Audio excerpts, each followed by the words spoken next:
Ah ouais, il me semble bien que j'avais bien compris. Je suis en plein dedans, j'ai commencé en février. Ah ouais. Et c'est combien de temps? Là c'est 6 mois, bon là, avec le Covid ça a été un peu organisé, mais ouais, c'est 6 mois de formation. Et puis après on a un week-end de certification qui est aussi formatif en fait. Ouais. C'est pas un examen, c'est vraiment un récapitulatif de tout s'englobe aussi, où on intègre vraiment tout ce qu'on a appris. Et après, ça c'est pour le niveau 1, et puis après il y a un niveau 2. Le niveau 1 c'est praticien, le niveau 2 c'est maître praticien, et c'est 6 mois aussi. Et c'est un week-end par mois, et donc ça fait, il y a 6 week-ends je crois dedans. Mais c'est costaud, moi je reviens de week-end là et c'est fatigant. Enfin, le lendemain je sais pas comment les autres qui travaillent font, après je suis fatigué pour le moment. Ouais. Et les journées c'est de 9h à 20h, la formation 9h à 10h30 en fin de journée. Mon Dieu. Après le gars est passionnant, il maîtrise, il y a beaucoup de pratiques, donc c'est très chouette mais c'est hyper intense. Et c'est chouette, moi j'ai trouvé la bonne formation qui me correspondait et tout. Et là pour le moment, après je vis différemment de ce que je savais vivre avant. C'est-à-dire que là je vis avec beaucoup de légèreté, je fais pas des plans pour tout, et planifier les choses et tout ça, et du coup je me laisse découvrir, et la formation je fais vraiment dans cet objectif-là de voir aussi vers où elle va me mener, et de voir ce qu'elle va m'apporter. Et en fait je suis déjà en train de vivre cette magie, et il n'y avait pas un but précis, mais de voir ce qu'elle peut m'apporter aussi, quoi. Ouais. Et ici de me dire aussi, tiens, là je profite encore, depuis que je suis revenu, je fais une pause. J'aimerais bien commencer à travailler vers septembre, avec beaucoup de légèreté aussi, les choses sont en train de bien se mettre pour que ça se mette là. Et là pour le moment je me suis dit aussi, tiens, je ne réfléchis pas à ce que j'ai envie de faire non plus. Parce que sinon c'est quand même des questionnements, du stress, des interrogations, et du coup je me dis, ok, les choses vont venir, et les choses sont en train d'apparaître, et les rêves que j'avais sont en train de revenir, parce que je leur fais une place aussi. Que si on est dans le mental, qu'est-ce que je dois faire, il faudrait que je regagne, mais ces situations-là, j'ai plus envie dans ma situation professionnellement, je ne veux pas faire ça et tout ça, en fait on ne laisse pas faire émerger ce qu'on a vraiment envie en nous, ce qu'on est arrivé, ou nos idées, quoi. Bah, c'est comme l'induction dans la séance d'hypnose, hein. C'est le moment où tu oublies pourquoi tu es venu, tu prends un moment de détente, tu laisses le mental plus de côté, et comme ça, bah, tu as l'esprit imaginatif, créatif qui peut venir dans la partie thérapeutique de la séance, quoi. C'est indispensable, hein. C'est comme tu disais, la vie un jeu, on a besoin de jouer, voilà, d'être en évasion, de légèreté, pour pouvoir faire aussi les choses très concrètes et très importantes et plus sérieuses. Ça fait partie d'un équilibre, c'est indispensable, hein. Ouais. C'est faire confiance et faire confiance à la vie. Ouais.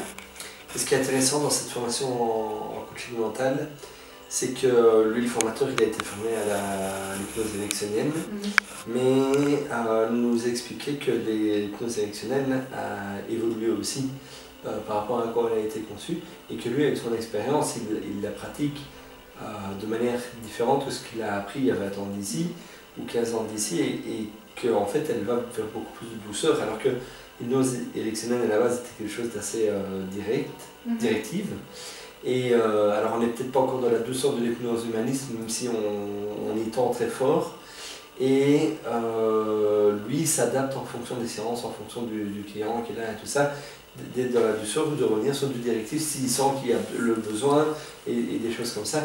Et en fait, rien ne pratique, tu pratiques, peut-être d'autres, et personne ne va pratiquer de la même manière. Et du coup, il y a des choses comme ça qu'on peut sentir un peu dures, comme l'hypnose érectionnelle, et je comprends tout à fait ce qu'on perçoit quand on dit ça. Maintenant, on peut très bien le pratiquer autrement aussi, quoi. Après, il faut des capacités pour pouvoir adapter la chose aussi. Ça, c'est sûr. Si tu es dans un truc dirigiste et puis que tu vois que ça convient pas du tout à la personne, bah, il faut que tu trouves un autre truc un peu dirigiste, mais qui convienne à la personne. Donc un autre sujet ou une autre façon de l'amener. Donc c'est de l'adaptation. C'est ça que moi j'avais commencé la formation érectionnelle pour avoir la base, entre guillemets, et l'adapter à d'autres aussi. Tout à fait. À la base, l'hypnose humaniste, elle s'apprenait par l'hypnose ericksonienne. Puis tu pouvais faire l'hypnose humaniste. Là, à l'IFHE, donc l'Institut français d'hypnose ericksonienne, bah, c'est Olivier Leckert et Patricia D'Angeli qui ont inventé l'hypnose humaniste, qui découlait de l'hypnose ericksonienne. Mais au début, tu devais faire l'hypnose ericksonienne pour pouvoir faire l'hypnose humaniste. Ça fait que 4 ans, quelque chose comme ça, que tu peux... 4-5 ans. Bah non, parce que ça faisait déjà 2 ans quand moi je l'ai fait. Donc ça doit faire environ 5 ans. Ici en Belgique. Ouais. Oui, parce que là-bas, c'est toujours comme C'est ça. toujours... Ah bah voilà. Dans mon cycle de formation, on a une Française qui était déjà hypnothérapeute Ericksonienne. Et elle devait refaire tout le cursus. Ouais. Elle est venue faire sa formation en Belgique pour pouvoir passer cette étape. Ouais, c'est drôle ça. Comment ça se fait que nous, en Belgique, on peut faire tout de suite l'hypnose humaniste? À mon C'est rigolo. avis, c'est quand même plus logique comme ils font en France, parce que bah, tu as tout le langage du corps. Mais, Alors que moi, ça m'aurait pas convenu. J'aurais pas fait cette formation si on m'avait dit que je devais faire d'abord l'ericksonienne. Moi, j'ai découvert l'hypnose ericksonienne quand j'avais 15 ans, avec le livre pour les nuls, l'hypnothérapie pour les nuls. Et en fait, je lisais ça, et puis à un moment donné, je me suis auto-hypnotisée, mais sans le faire exprès. Et j'ai commencé à avoir des images, des trucs super forts. Et j'étais là, c'est quoi ce truc? C'est hyper puissant. Et enfin, j'étais vraiment super étonnée, mais le côté dirigiste m'a complètement coupée dans ça, et j'ai dit moi je veux pas diriger les gens, être comme au-dessus, savoir mieux que les autres, c'est pas ma philosophie de vie, ça ne me convient pas. Donc j'avais complètement zappé pendant presque 15 ans, et quand j'ai entendu parler de l'hypnose humaniste, hypnose associante, où tu es en même temps bien là dans ton corps et en même temps ailleurs, et c'est vraiment toi qui es le guide, c'est toi qui transforme tout. Là j'étais là, waouh, ça me parle complètement. Et c'est comme avec le coaching, on peut le pratiquer de différentes manières, et du coup c'est d'ailleurs ce que lui nous enseigne, par son expérience, c'est le coaching, il peut être assez directif et pas donner des leçons, mais donner du conseil et des choses comme ça. Une direction, des directions. Ici, nous, il n'y a rien de ça en fait, c'est vraiment pas ça. Et ce qu'il me dit même, c'est que le coaching un peu de l'ancienne génération, où on donnait du conseil. Aujourd'hui, on n'est plus là-dedans. La personne a toutes ses capacités, a tout ce qu'il lui faut en elle pour grandir, pour évoluer, et c'est plutôt aller la questionner, la réveiller là où elle a besoin, ou lui donner des autorisations, des permissions pour avancer par rapport à ce qui la bloque. Mais la personne, elle a tout, et en plus, et ça il nous le répète, je pense, il nous le répète plusieurs fois pour qu'on l'intègre, c'est quand on donne un conseil à quelqu'un, c'est par rapport à qui on est. Et en fait, le conseil est bon pour nous. Et je crois qu'il nous le répète à chaque week-end des formations pour qu'on l'intègre, de se dire, ok. Et très important. Le conseil, la personne, elle peut se dire, ah mais ça me parle, mais parce que peut-être dans ce moment-là, elle est un peu fragile, un peu perdue, elle a besoin d'aide. Et en plus, c'est pas la même chose que si ça vient de nous, on se sent plus autonome, ça nous renforce dans la confiance et on le vit, quoi. Voilà, tout exactement. Ça, Donc on a nos filtres en tant que thérapeute, donc c'est pour ça, moi quand j'en parlais avec Déborah, je dis bah oui, c'est super si tu fais la formation, et je l'ai déjà dit à d'autres personnes, parce que moi je ne me sens pas en concurrence avec une autre hypnothérapeute. Je trouve qu'elle a toute sa magie et son vécu et son approche à apporter à des personnes. Et il y a des personnes qui ne viendraient jamais chez moi, qui iront chez elles, parce qu'ils vont trouver la touche dont ils ont besoin, l'approche dont ils ont besoin. Pareil avec moi, pareil avec les autres. On a chacun tellement de richesse qu'un hypnothérapeute n'est pas du tout un autre hypnothérapeute. On va apprendre la même technique, mais on va complètement l'utiliser autrement et avec vraiment un autre accompagnement. Ouais. Avec nos filtres, notre vécu, ce qui est important pour nous, là où on pointe les choses, etc. quoi. Donc... Et je suis, par rapport à ce que tu disais avec le livre tout à l'heure, je suis surpris qu'au travers d'un livre, on puisse apprendre des techniques et arriver à... Quel livre? Le livre Hypnose pour les nuls, mais encore un autre. Comment est-ce qu'à partir d'un livre, on peut intégrer, parce que je me dis à ce moment-là, on peut aussi faire plein d'erreurs. Ah non, ça c'était pas un livre pour devenir hypnothérapeute, hein. C'était le livre. T'as réussi à t'hypnotiser et à avoir... Ah ouais, non, mais j'ai rien fait du tout, quoi. J'ai rien fait. J'étais en train de lire le livre et d'un coup, j'ai eu, je me suis un peu endormie, et j'ai eu plein de flashs comme ça qui me sont venus. Et en fait, de vie antérieure, mais moi, enfin voilà, c'est pas du tout un sujet que je connais, ou encore moins que je connaissais quand j'avais 15 ans. Et j'ai commencé à avoir 3 vies antérieures qui se sont suivies. J'étais là, mais c'est quoi ce truc, quoi? Et je voyais mes morts, et puis hop, ça repartait sur une autre. Et j'ai eu comme ça 3 vies, mais qui sont passées comme ça. Et puis je rouvre les yeux, et je vois que j'étais toujours à la page du bouquin. Je me dis, c'est quoi ce truc, dans quoi? un état d'hypnose. En réalité, l'hypnose, elle est omniprésente dans nos quotidiens. Ben oui, de toute façon, quand on part dans nos pensées, quand on part dans la lune, c'est ça. Quand on rêve aussi. Et tout ça, tu te mets dans un état d'hypnose. Exactement. Et c'est intéressant de les avoir. Après, quand on est tout le temps dans le contrôle et tout ça, on les vit moins, évidemment. Ouais, ben, et aussi le fait de ne pas avoir d'attente. Moi, je lisais le bouquin juste parce que, je sais pas, je suppose que le sujet m'intéressait à ce moment-là, mais j'avais jamais rien lu là-dessus, quoi. Voilà, moi, pendant des années, la bibliothèque, c'était ma caverne d'Ali Baba, quoi. C'était l'endroit où j'étais là, mon Dieu, mais tellement de choses qu'on peut découvrir. Alors, je me laissais guider à chaque fois vers mais j'allais beaucoup dans le truc psycho, hein, parce que j'aime bien, voilà, roman, psycho et tout ça. Et voilà, j'ai dû voir l'hypnothérapie, j'ai dû me dire, c'est quoi ça? Mais c'était vraiment étrange. Est-ce qu'il y avait une partie où tu lis un petit peu de l'auto-hypnose pour te guider ou pas? Je me souviens pas, mais en tout cas, je me souviens que j'ai eu ces 3... Enfin, j'appelle ça des vies antérieures parce que je sentais que c'était moi, mais dans des vies, voilà. Et c'était tellement bizarre, quoi. Surtout que je me suis jamais intéressée aux vies antérieures, ça fait pas plus que ça partie de mes croyances. Enfin, pour moi, voilà, on retourne au grand tout et on est des parts d'âme. Et voilà, donc forcément, on a vécu des tonnes de choses dans les différents corps qu'on a incarnés. Et on peut avoir vécu des trucs en commun. Enfin, donc voilà, je suis pas en tout cas fixée sur le fait qu'on ait une vie antérieure soi-même, etc. Mais là, ça m'a guidée comme ça tout seul là-dedans. Et j'étais là, mais c'est pas possible, quoi. J'ai juste lu quelque chose, quoi. Et je me suis retrouvée dans cet état-là. Et je rouvre les yeux et je suis là avec la page toute seule. Hein, voilà.